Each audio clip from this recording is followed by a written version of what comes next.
So, if you guys don't recall, a while back, Carmelo Anthony stabbed Austin Metcalf and killed him. He bled out, being killed by his twin brother. And his family went to Give Send Go, where they raised, I believe it was over $500,000, $532,000 and some change. Now, did they save this money to get the most high caliber lawyer to defend their son and keep their son out of jail? Did they save and squirrel away this money to make more money?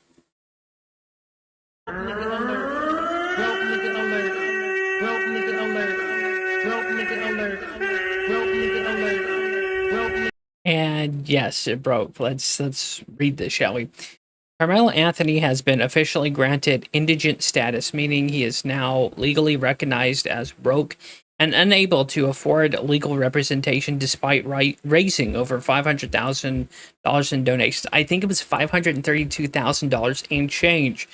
So the GoFundMe that this 500,000 was supposed to go towards his legal defense was wasted on a house, renting a mansion, and I believe a luxury sports car. So I think Anthony's parents might be brought up on charges for fraud. We'll have to wait and see how that rolls out, because this was supposed to go towards Carmelo Anthony's legal defense. So now he might have to depend on a public defender. And if you don't know, public defenders are paid by the state. So they don't really care if they win or lose a case, because they're paid by the state. They're paid shit, and more than likely they're friends with the DA. So if you think you're going to get a fair or optimal chance against a prosecutor, you're boned. But there's some good news for Carmelo Anthony, since lawyers by and large are soulless husk and evil degenerate filth.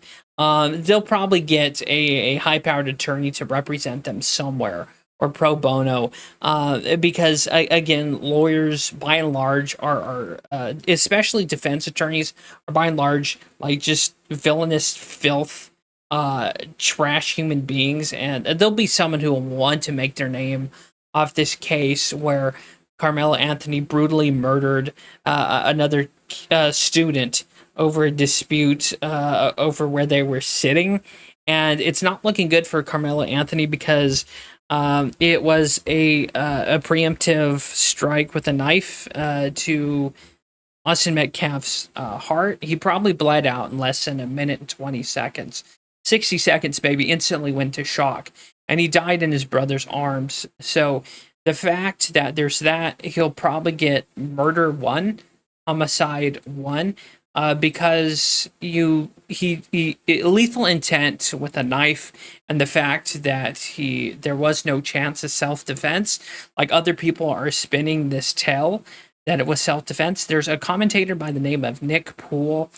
Now, what I meant to say is Tim Poole, but somehow in my mashed potato brains, I combined Nick Rapkida and Tim Poole into the same person. I mean, they're both pieces of shit in my opinion.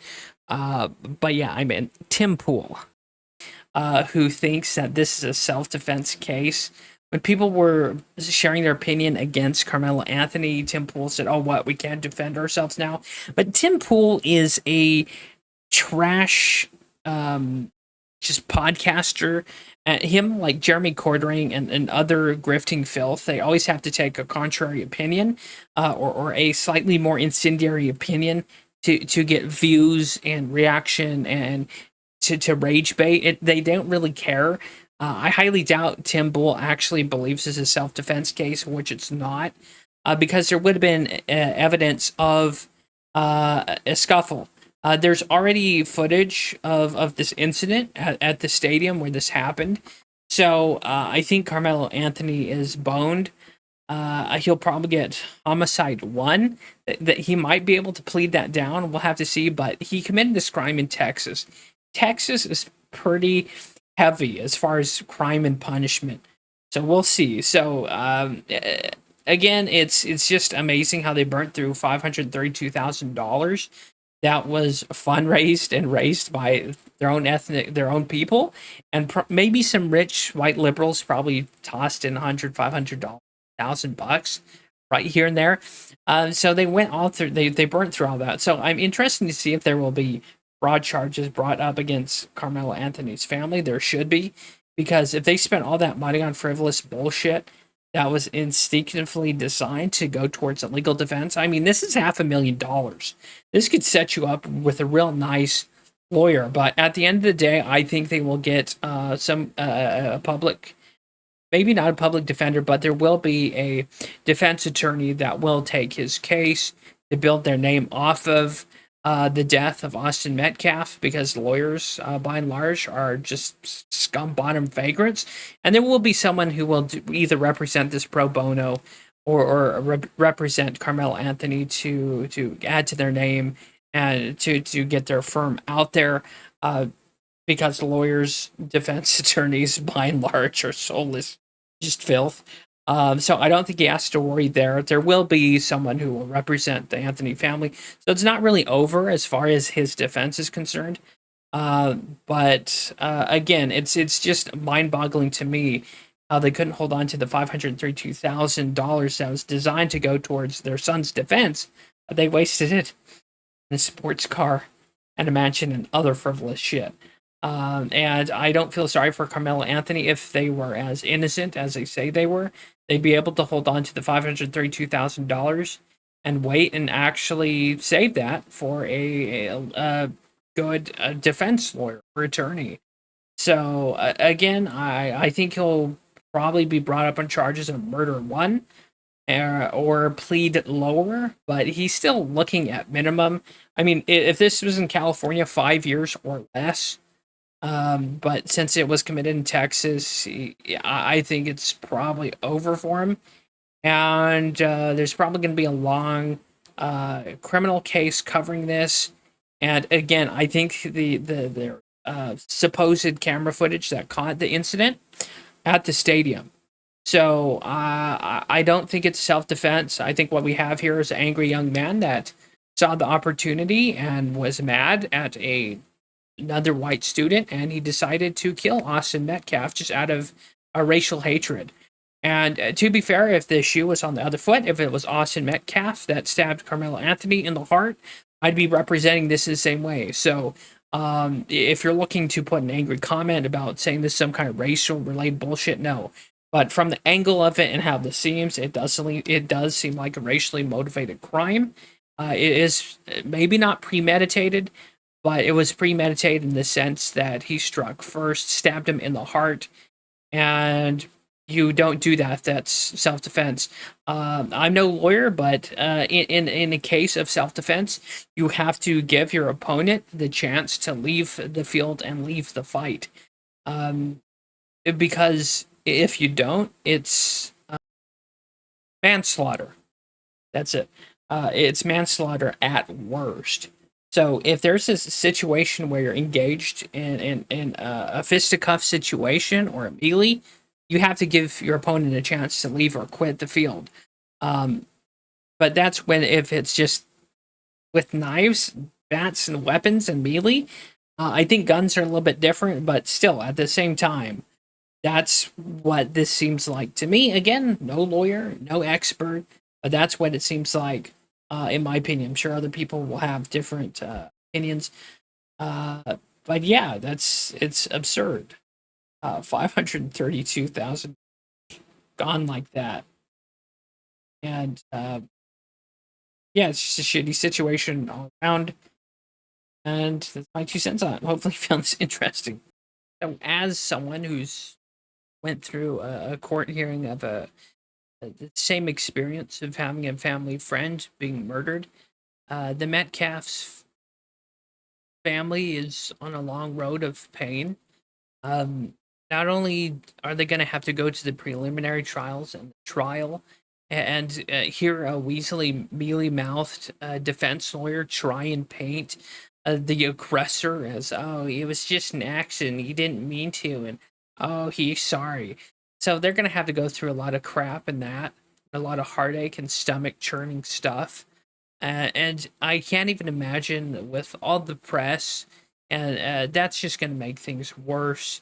And of course, there's knuckleheads on either side that is going to make it a long and terrible road for them. This is something that's gonna affect them their entire life, of course, if your son was murdered.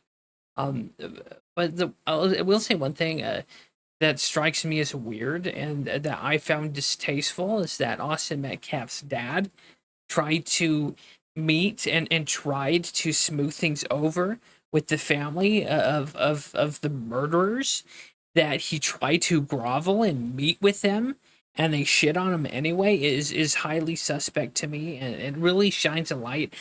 Like I know grief makes people do a lot of weird silly things. That to me is suspect, that a father would try and do some kind of like humiliation ritual. Is that what that was? It is not normal. So I don't know what that was about, or him trying to like. I think he said he didn't want to make it a racial thing. Well, sorry, bud. This was your son was murdered over racial intent, I believe. And of course, a lot of people are going to make that connection, and that's the sad thing about this is that this family lost a son, and so the Metcalf family will also have to go through painful, arduous process of them selecting a jury, which both attorneys will try, and the defense and the prosecution will both try to stack the deck in their favor.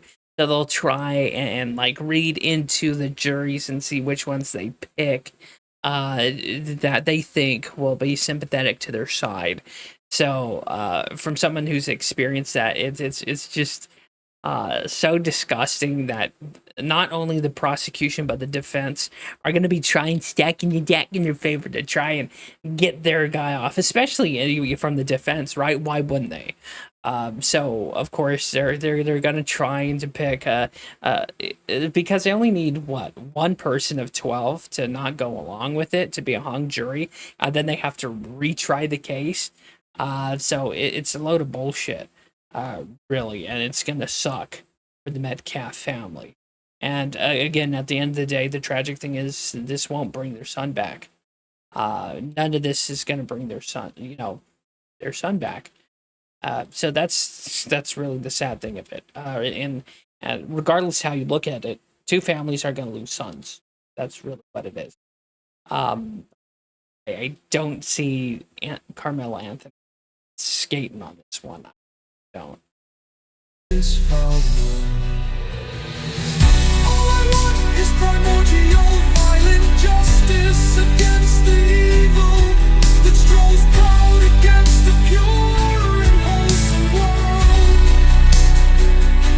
In this foul world, the scammer's tongue cut out, bring back the righteous rage and fury of God. The crooked made straight, leave no stone unturned.